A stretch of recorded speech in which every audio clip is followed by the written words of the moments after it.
Bienvenue sur la chaîne Fil de Car Academy. Sur la précédente vidéo, je t'ai parlé de ton caractère et donc on a passé en revue un petit peu comment fonctionnent les différentes couches qui vont former ton caractère, l'héritage génétique, les liens d'attachement avec sa mère ou la personne qui t'élève, l'expérience et les habitudes et le masque social. Et je t'ai promis de te parler de la personnalité. Alors la différence entre le caractère et la personnalité, c'est pas très compliqué. La personnalité englobe tout. Le caractère, c'est la marque, la trace, comme un tatouage. Si tu prends l'image, j'avais donné l'image de l'arbre. L'arbre, c'est le tronc, par exemple, qui va constituer ton caractère.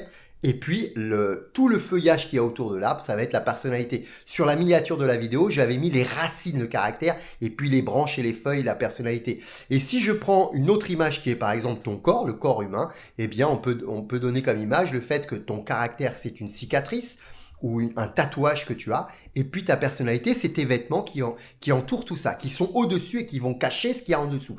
Donc la personnalité, en général, on parle plus de traits de caractère et d'aspects de la personnalité. Il y a énormément de tests qui existent aujourd'hui sur le marché pour faire des tests de personnalité. Il y a le Big Five qui est un test tout à fait intéressant, mais en général, la personnalité, c'est ce qui va constituer ton identité. Donc finalement, ton identité, c'est ta personnalité qui elle-même en dessous cache ton caractère et les grands traits, ton tempérament, tes grandes tendances, on va dire. Et donc c'est pour ça que la personnalité, c'est quelque chose d'un petit peu complexe parce que des vêtements, eh bien, tu peux en changer comme tu en as envie. Le caractère, lui, il est assez stable, il est assez profond, il se crée beaucoup plus tôt que la personnalité. Et donc, à partir de là, eh bien, évidemment que c'est un petit peu différent pour le changer. C'est plus difficile de changer un trait de caractère que de changer un aspect de sa personnalité. En revanche, il ne faut pas non plus imaginer que c'est impossible de changer un trait de caractère. Vous savez maintenant comment ça fonctionne au niveau du changement, les différents niveaux de changement quand tu veux faire évoluer quelque chose dans ta vie. Premier niveau, environnement, comportement, stratégie, croyance et identité. Identité, c'est le dernier, c'est le plus dur. Alors moi je le mets tout en bas, mais on devrait le mettre tout en haut. Le plus compliqué, c'est de changer son identité. Tu peux changer d'environnement assez facilement, mais c'est quand même quelque chose que tu devras travailler avec beaucoup d'attention. Tu peux changer ton comportement avec différentes actions, tu peux mettre en place de nouvelles stratégies. Les croyances, ça commence à être un petit peu compliqué de travailler parce qu'il va falloir ajouter énormément de connaissances pour sortir de l'ignorance qui crée tes croyances. Et puis ton identité va découler de tout ce travail que tu as fait en amont. Mais en même temps, tu peux travailler aussi uniquement sur l'identité. Mais très souvent, quand tu veux changer ta personnalité et donc ton identité et donc ton caractère, voilà, c'est comme vous savez les poupées russes, là, je sais plus comment ça s'appelle. Ben, c'est poupées russes en fait. Mais il y a un nom en russe pour ces poupées russes. Donc vous avez comme ça plein de poupées qui vont s'imbriquer. Ben, c'est un petit peu pareil au niveau du changement. J'ai trouvé le nom des poupées russes, c'est les matrioshka. magie du montage vidéo. Tu coupes la vidéo, tu vas regarder et puis tu reviens. Ça serait génial de pouvoir faire ça dans les relations. Tu as quelque chose qui va produire quelque chose de négatif dans une relation avec une personne, tu fais pause, tu rembobines, tu réfléchis comment est-ce que tu aurais pu utiliser une autre forme de communication plus positive et plus favorable à ce que ça se passe bien, et tu reviens et tu mets ça en place. Et le souci, c'est que on peut pas faire ça. Donc, ce qui se passe, c'est que souvent, on va réagir en fonction de notre personnalité. Et notre personnalité va faire que on va pas forcément s'entendre avec tout le monde parce que on va se confronter aux autres personnalités qui vont être en face de nous. Et c'est ça qui va poser pas mal de soucis en termes de communication et de relations. Donc c'est pour ça que c'est très important de bien comprendre comment fonctionne ta personnalité parce que c'est celle-là qui va constituer ton identité et en fonction de ton identité, tu vas créer des liens ou détruire des liens avec les autres.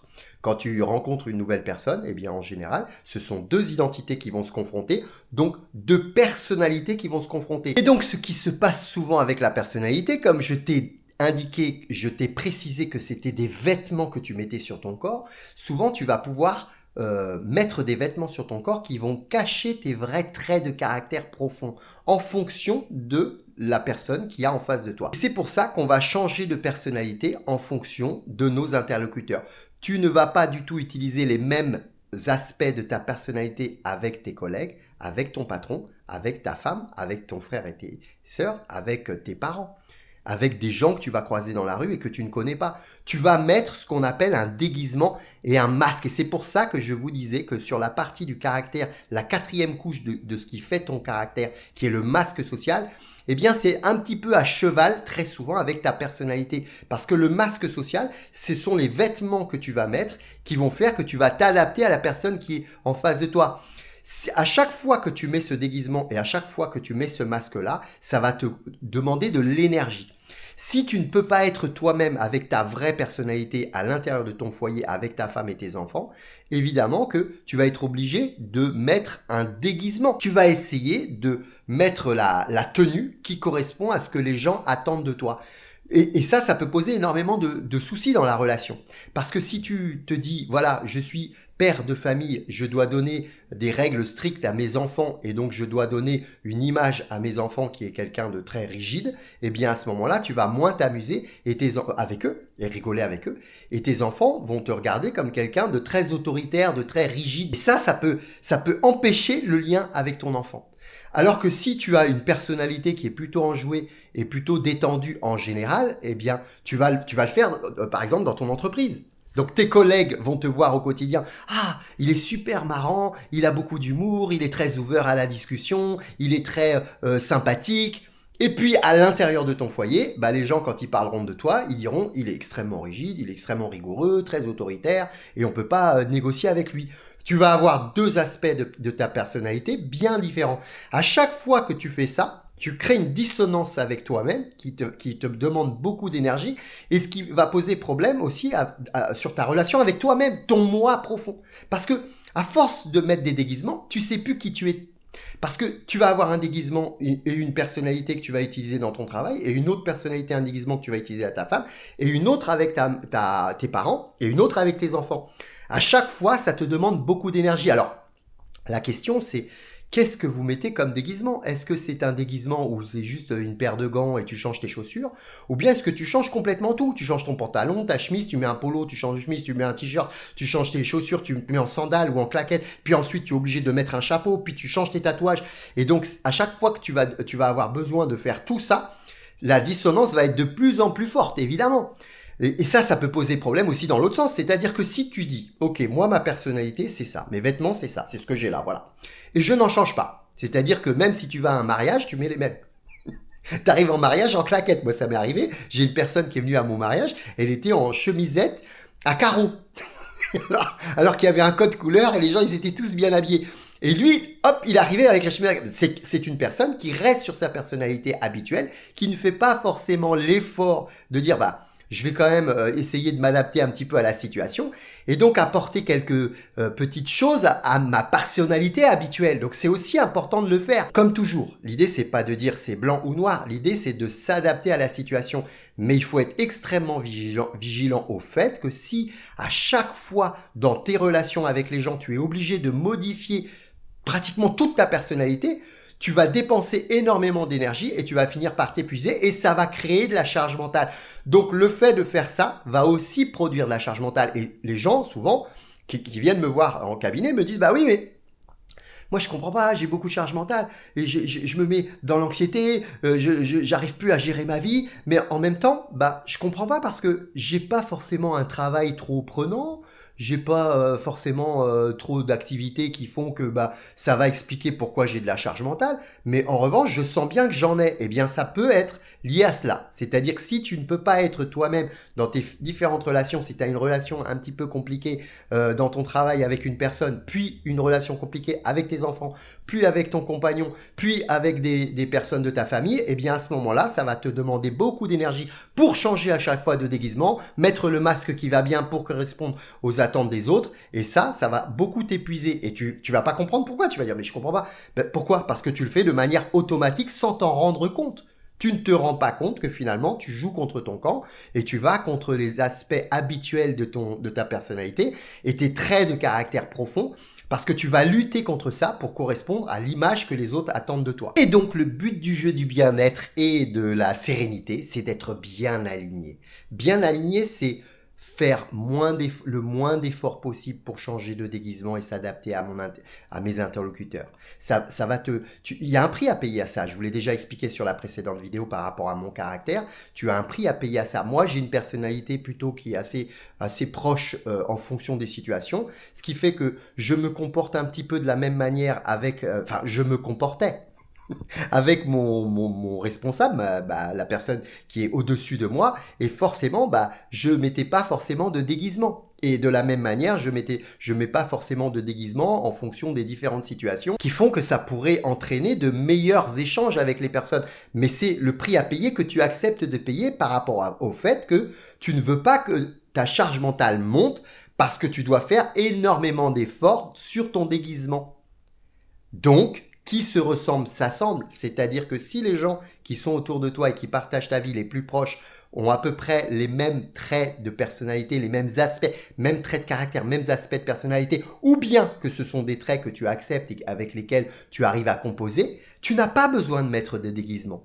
Et donc, souvent, on va pas être dans ce cas-là. Souvent, on va être dans le cas où l'autre ne nous correspond absolument pas et donc on dépense une énergie colossale pour essayer de se mettre à son niveau, ce qui fait qu'au bout d'un certain temps, mon énergie, évidemment, elle diminue et au bout d'un certain temps, je vais dire, non mais là, j'en peux plus, j'ai plus envie de me déguiser. Et l'autre va voir ta vraie personnalité, ton vrai caractère et va te dire, soit il va te dire, il faut que tu changes, soit je m'en vais.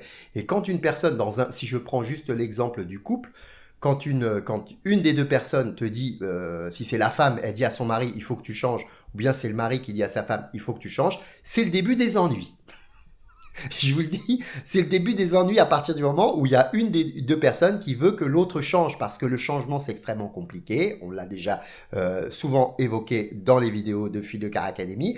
Ça demande une intention très importante et ça demande évidemment de travailler sur soi. Le travail sur soi, le travail sur ton moi, qui tu es, le travail sur son caractère, sa personnalité. C'est pour ça que ces deux vidéos sont extrêmement importantes. La vidéo sur le caractère où tu comprends mieux pourquoi est-ce que tu as ce caractère-là à travers les 4 couches qui vont créer qui tu es sur la partie caractère.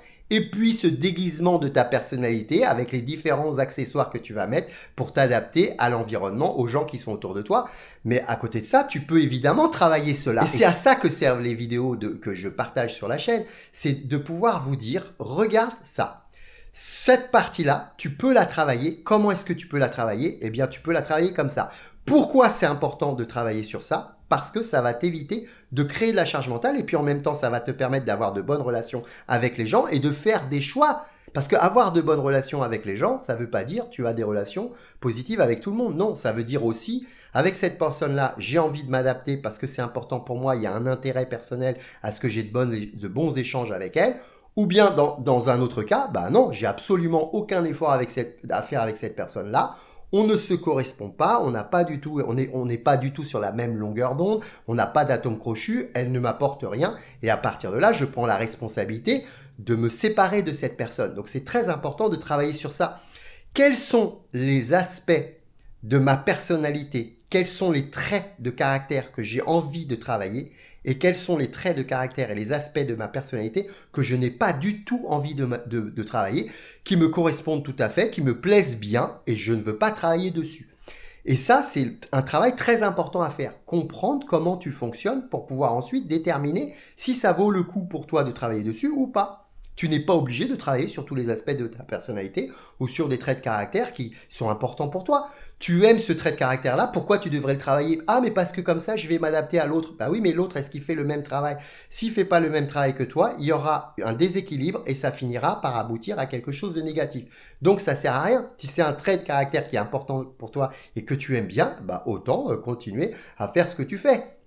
Mais le fait de comprendre ce qui va entraîner des relations positives ou bien des relations négatives, c'est aussi important. Si systématiquement, à chaque fois que tu fais une démarche précise par rapport à un trait de caractère que tu as, eh bien tu as un résultat négatif, à ce moment-là, ça vaut le coup quand même d'aller explorer. Si systématiquement tu te prends la tête avec ton enfant le plus grand de 16 ans, systématiquement tu te prends la tête avec lui, ça vaut le coup d'aller explorer pourquoi est-ce que je me prends la tête avec lui. Quel est le trait de caractère chez moi et chez lui qui fait qu'on se prend la tête. Et à ce moment-là, tu vas pouvoir faire évoluer ce trait de caractère-là. Lui, il aura plus de mal parce que s'il n'a pas l'intention de le faire, il ne le fera pas. Donc toi, tu peux travailler cet aspect-là si tu as identifié ça. Donc le premier travail, c'est de comprendre et d'identifier. Et ensuite, le deuxième travail, c'est d'aller essayer de travailler le trait ou l'aspect que tu vas changer. Et c'est bien sûr quelque chose que tu vas pouvoir faire avec un coach. Je vous partagerai dans les prochaines vidéos des supports qui vont vous aider à explorer un petit peu toutes ces choses-là pour pouvoir travailler dessus et vous verrez que c'est tout à fait intéressant.